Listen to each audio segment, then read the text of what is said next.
Hello and welcome to this month's edition of My CyberWhy. This is the webisode where we celebrate people who do different things in cybersecurity and help to protect cyberspace.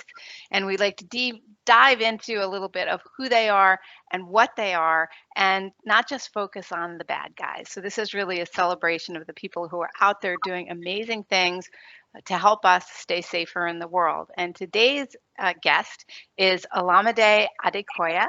She is right now an MBA candidate at the University of Texas, Austin in the McComb School of Business. And also was very lucky to work with you over the summer because you were an intern in the Cybersecurity Solutions Group at Microsoft. So welcome, Olamide. Thank you, Diana. And I would say that I was very, very fortunate to have had the opportunity to work with you too when you were at Microsoft. Yeah, you were awesome. You were great to work with. It was a tough summer too, because for all of anybody watching, just to put us in a point in time, we are in the fall of 2020, so almost all internships at most organizations were remote, so you didn't get the full experience, but you showed up even remote. It was great. Thank you, Diana. So let's get started. Let's start off with our 4 questions. The first one being, who are you? Who's Olamide? So I'm from Lagos, Nigeria, and I was born there and I spent most of my life there. And one thing about Lagos is a very, very busy city, and it's like cutthroat, and it's not for the faint-hearted. That's the word I would use. And I would liken Lagos to New York to some extent, just because of how Lagos is busy. So I grew up in Lagos. I come from a family of 6, my 2 parents and 4 siblings. And one thing I never expected for myself when I was growing up was that I was going to be an engineer. Even though I enjoyed working on electrical devices, like I never really saw myself being an engineer. I always wanted to be a doctor because I wanted to help people. And I felt like that was the way I was going to make an impact in the world. And my dad was the one who encouraged me and pushed me to study electrical engineering because I was hell-bent on being a doctor. And it was like, yeah, you can do this thing. I met so many women that are electrical engineers, and it's not that hard. And I didn't know female electrical engineers. I only knew chemical engineering because that was where most of the females studied engineering in. And so I studied electrical engineering. I'm not sure if I loved it so much, but I enjoyed what I was doing. I enjoyed actually enjoyed working with a lot of my classmates. We're just 4 girls in a class of for almost 200 students, and there were just about 4 or 5 of us as females in the class, which was intense.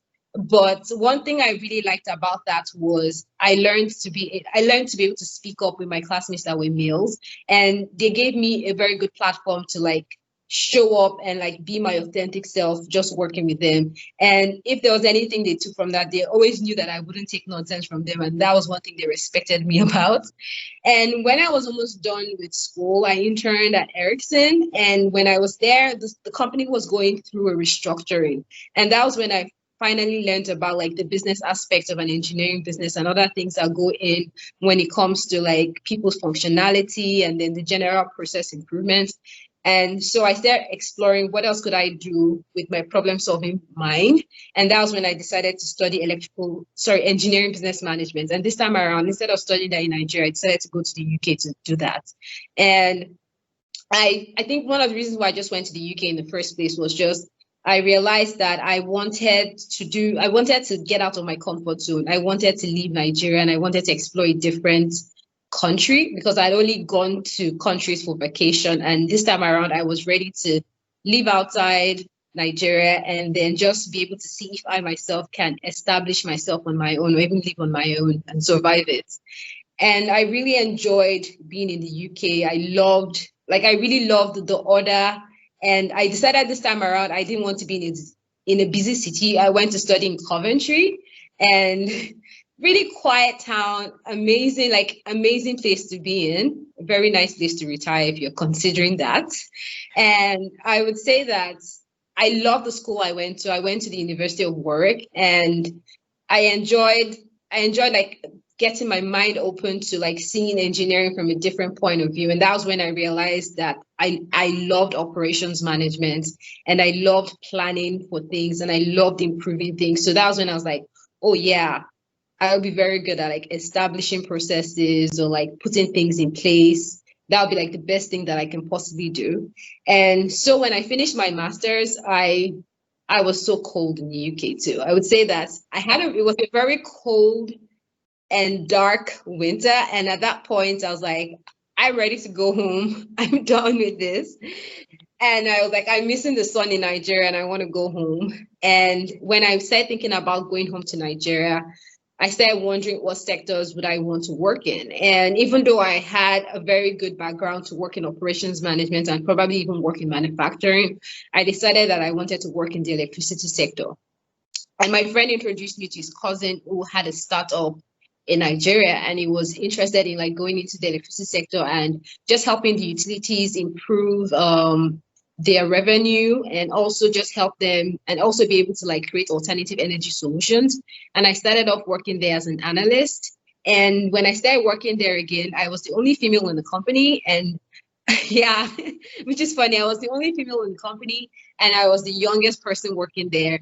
And I was given a job to lead every other person that was older than me and that was male. And that was the toughest, like that was really tough. Like the first year was really, really tough, getting people's buy-in to like get on board with anything that I was suggesting to them to do. First things first, I was fresh out of school. I didn't really have experience. And I didn't have the culture that they had because they were very technical and my mind was already drifting away from the technical part of engineering and into like the business part of it. And everything I was talking about was just like, oh, you're costing us this much. We need to make more money from this. And they were just like, but I'm getting the job done. So for me, I had to like learn to understand them and understand what they wanted. And even got to the point where I even had to learn the language because even though I grew up in Lagos, I couldn't really speak my local language. So I had to learn how to speak the language just to be able to interact with them and make them just feel like I wasn't just this person that wanted to just be above them, but I was open to being on the same level to converse with them. And that was one of the things that shaped who I am, not just because I learned the language, but that was when I realized that not everything had to do with business. And there's also a personal aspect of everyone else. And that was how I was able to build that empathy with them and just understand who are you and what exactly do you want from this job and how can I help you to be able to achieve that. And for me, as the company started growing, I grew also. I got to like work in other roles. At some point in time, the owner of the startup like gave me enough leeway to run the company for him, and everything I was suggesting was like, okay, yes, if you think that it's going to go through, then yeah, follow it through. So I got really good hands-on experience running a company and having that freedom to do as much as I wanted. But then I started thinking to myself that I'd only worked in a small company, and I wouldn't say I was the smartest person in the company, but I didn't feel I got challenges from people, but I always felt like it was very easy for me to like counter the challenges that I had from them. And I wanted to be in a bigger org, and I wanted to just be like, oh yeah, I was a whale. I'll say I was a whale in a pond, and I wanted to be a small fish in an ocean. And not just because I didn't want to be significant, but I wanted to feel like I could grow to become a bigger whale in the ocean. And so I went to work with the utilities company, and there I was a project manager. And my experience there just made me realize that in as much as I really wanted to work in the electricity sector and improve it, there were other ways that I could even empower people's lives, because I was like helping people get faster electricity, but then I wasn't exactly doing a lot more than that. And then I even realized that even the projects that we were deciding and selecting the company, I felt like there could have been a more strategic approach to that. And that was when I started thinking about business school. And for me, business school was that opportunity to validate all the things I had done in the startup, considering the fact that I didn't start off being like in a lower level, but I started off leading teams and like running a company. And I wanted to validate that with other people, like validate what I knew based on what other people had done in their own jobs, because they got to work with other people. And I also wanted to improve on my leadership skills, because I led people, but I hadn't led people the way that I wanted to be. I wanted to be more like a visionary leader and not just a leader that is just executing something for people to just get the job done. I wanted to be more visionary and be able to like set like this dream goal or this thing that is really big, and be able to help everyone to just navigate and help them to be able to achieve that goal. And another thing that I wanted to work on was just to improve my team working skills, because I was always the leader and I had not interacted so much with so many people. So that was like the main goal for me to go to business school. And I decided I'd been to the UK and I experienced what a UK MBA was about. And one of the things that really drew me to the American MBA was the fact that it was a 2-year program. So I knew that it wouldn't be a rush. I felt like my master's was a rush.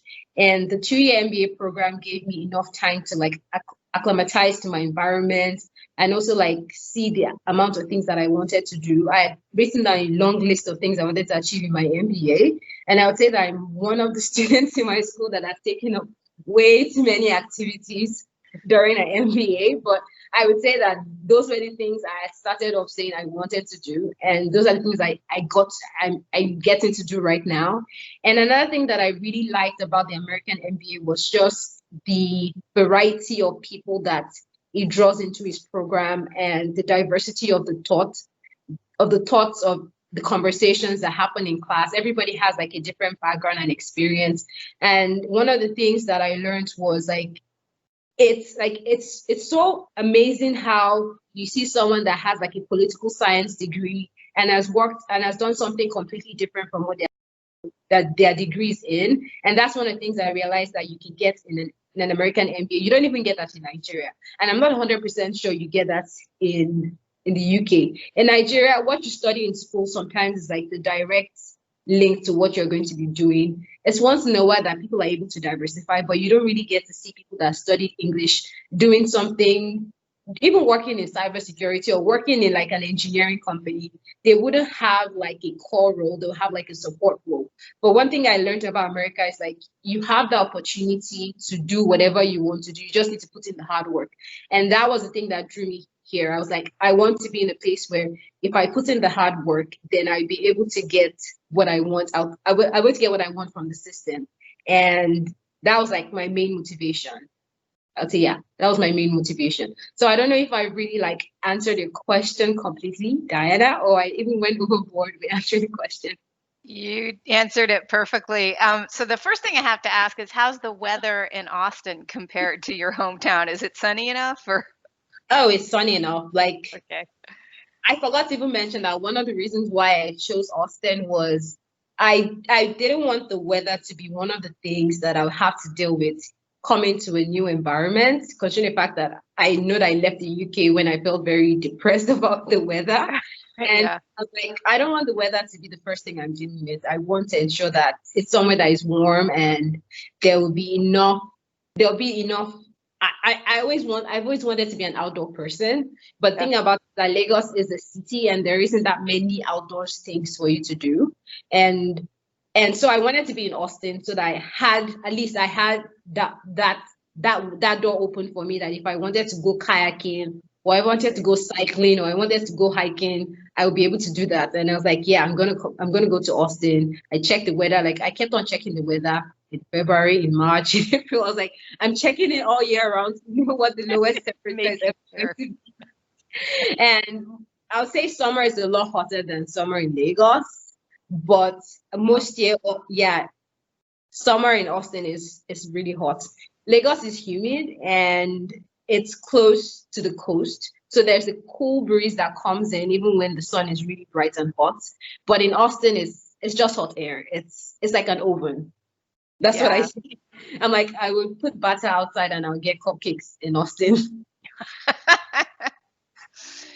So good. So and you learned to ride a bike this summer too because of the outdoor. Yeah. Oh yeah. I forgot to even mention that this summer I interned at Microsoft and I worked with Diana and I worked with the cybersecurity team. And I feel like I remember that when I was interviewing for the cybersecurity team and I was asked, why do you want to be in cybersecurity?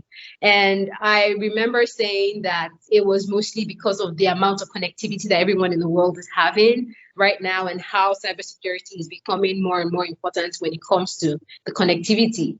And I got to work with Diana and I was really scared about what I was going to do this summer. And I was given a project on something I never heard about my entire life, which was DevSecOps. And I had fun researching it. It was a lot of work for me, but I had fun like starting from scratch and just trying to like break it down into something that would be presentable or something more cohesive on what I learned about it and what would be more useful to Diana and Diana's team on the topic itself. And something else that was really nice too was that I met Lisa on Diana's team, and then she was the one that encouraged me to overcome my fear of two-wheeled vehicles. I would never get on a motorcycle. Okay, I've gotten on a motorcycle twice. I've never been on a scooter, and I had attempted to ride a bicycle a couple of times when I was younger. And I was like, nah, they're not for me. And I was encouraged to learn again. And this time around, I got it right. And now I can ride a bike. Really proud of myself. That's amazing. Congratulations. Yeah, and Lisa Lee is just an amazing, she really embodies the lift as you rise kind of philosophy. Yeah. So yeah, I'm not surprised that she was very encouraging for that.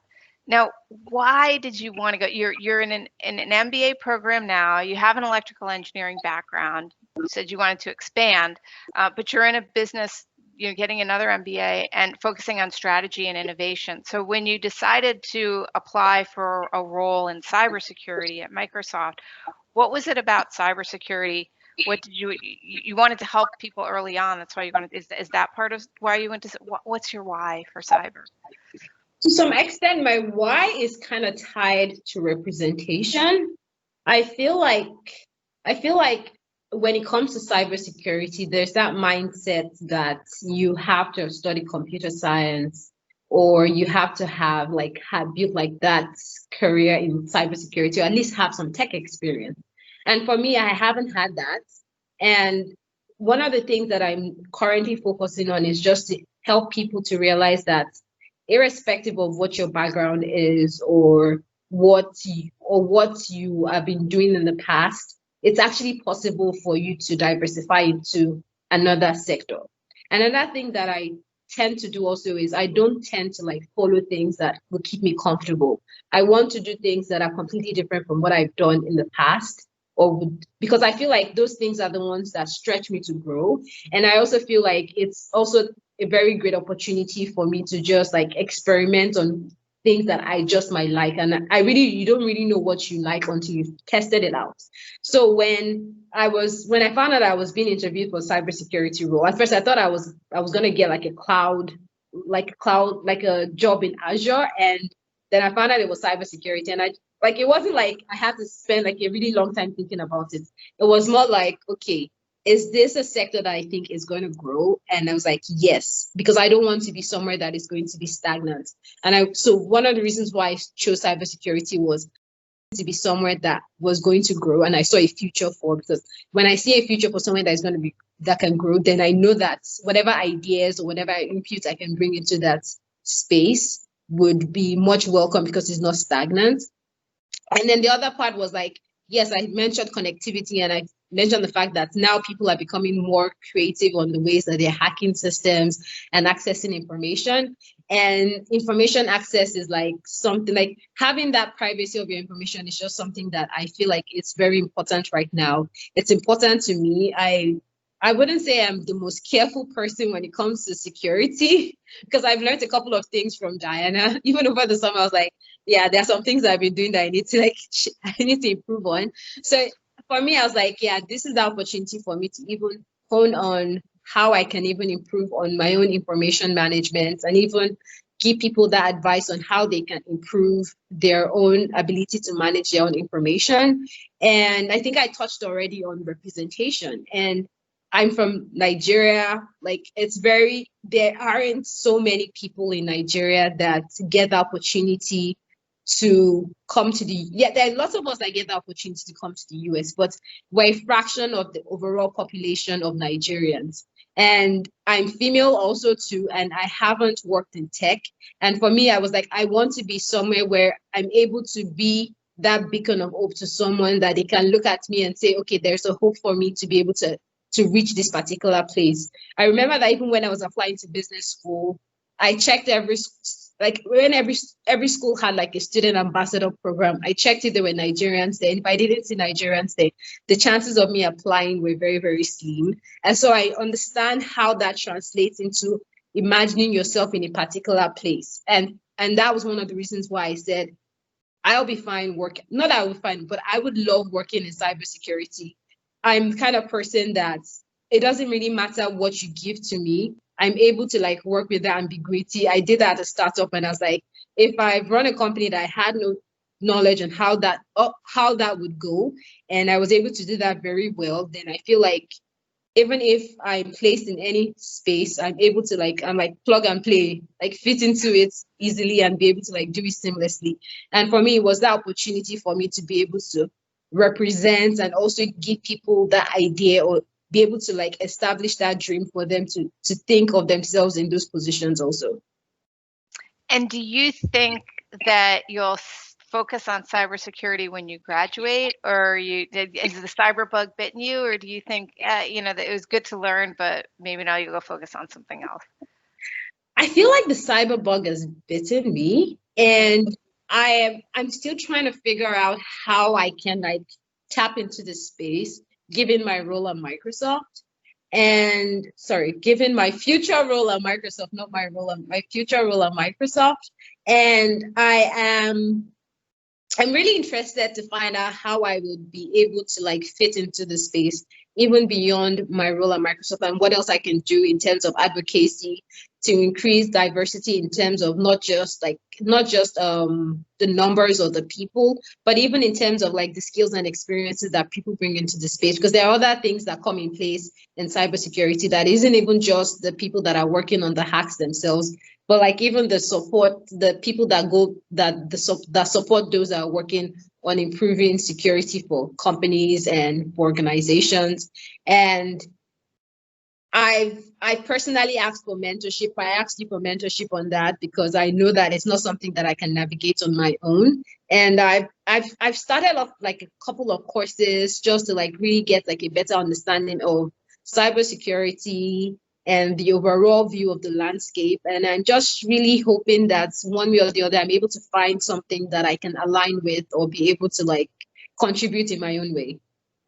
Well, I hope that you stay in cyber, because you're absolutely right. We need diversity, we need representation, and the more people that are involved, the more backgrounds, the more viewpoints.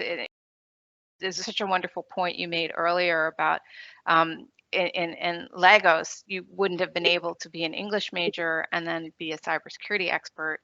But that's my background actually. So you can, yeah, that's exactly, yeah, I was an English major. Yeah, I focused on Shakespeare. But but it's wonderful because you can take these, like your experience in electrical engineering and with startups will really be a great leg up and platform to grow into a cybersecurity executive, which it sounds like it would be a good fit for you, and I know you've got interest in doing that. So yeah, so thank you for, I hope you stay in cyber. I know you'll be successful whatever you do. But if what would you like to say to people listening? You're so inspirational. What would you say? How could people get involved? Or is there anything you'd like to leave people with, like a book to go read or something that you feel would help people who are listening to this to better understand you and also why you do what you do? Let's see. So I would say that maybe one of the things that would be important for people to like, maybe a video that you can watch to like just get to know me as a person. I would say that I know that I love Chimamanda, but like Chimamanda has has like a couple of TED videos that I really loved. And one of them that I really like is The Danger of a Single Story, where she just talks about not following, like not believing, not thinking about one person as the representation of an entire population. And I feel like that is something that people should watch and just learn about that. And even just to get a better sense of what it is like to grow up as a female in Nigeria. For a lot of females in Nigeria, it'll be nice to watch a video also on why we should all be feminists. And that touches on some of the things that female children growing up in Nigeria face. It doesn't really go really deep into it, to be honest, but like it just touches on some of those things that we struggle with, and we are hoping that the society itself can change. And now that I personally am still trying to navigate like the cyberspace, it's like, let's say cyberspace, sorry, cybersecurity itself and how I can contribute to that. I would say that one thing that I would tell people to do is don't be afraid to like explore something new. Don't be afraid to like, don't be afraid, like even if you're presented with an opportunity with something that you don't know anything about, like I would say that's your opportunity to grow. That you never get the opportunity all the time. And being in your comfort zone is not the best thing. Like if there's anything that I've learned so far, like just being in my comfort zone and being comfortable isn't the best thing. Like continuous learning is very important. And LinkedIn Learning is like the best place that I go to learn all things about cybersecurity. And I also remember that the Women in Cybersecurity had like a scholarship program this summer. I couldn't apply for that. I planned on applying for that, but I couldn't have. I couldn't do it and mix school with all of that. But I would say that look out, like follow them on LinkedIn and follow them on their website to just see out the programming that they have and then see if it's something that you're really interested, if cybersecurity is something that you're really interested in. I would say that you should send it. I'm sure they would have the scholarship program again next year. And I would say that you should apply for it if you're really interested in the career in cybersecurity. Hey, that's great. And for the folks that are listening, the links for the TED Talks and for WESIS, Women in Cybersecurity, the scholarship program, we're going to have them at the bottom of the page. So go to, if you're on our YouTube channel, not on Medium, go check us out on Medium. But thank you. And I love that about the chorus of voices versus one voice, because it's true. Sometimes one person will sort of represent for a whole cohort of people, and really there's so many, if you're talking about women in cyber, there's a lot of us and we have different stories and different voices, and it's more a chorus than a solo. So yeah, that's a beautiful thought. So thank you. Thank you for all you do. You really do. You challenged yourself this summer, absolutely, with diving into DevSecOps. And when you did your final presentation, there were people who have been technical and been, in the field for years that learned from you after you had studied it for a couple of months. So you really are living that of taking a tough challenge and excelling at it. So thank you. Yeah, thank you so much for having me today, Diana. Like, I really enjoyed giving this interview, and I would say that I loved working with you this summer. Like, best experience. Mutual, absolutely. And thank you everybody who watched this episode of My CyberWhy. We'll see you next month. Bye-bye. Bye.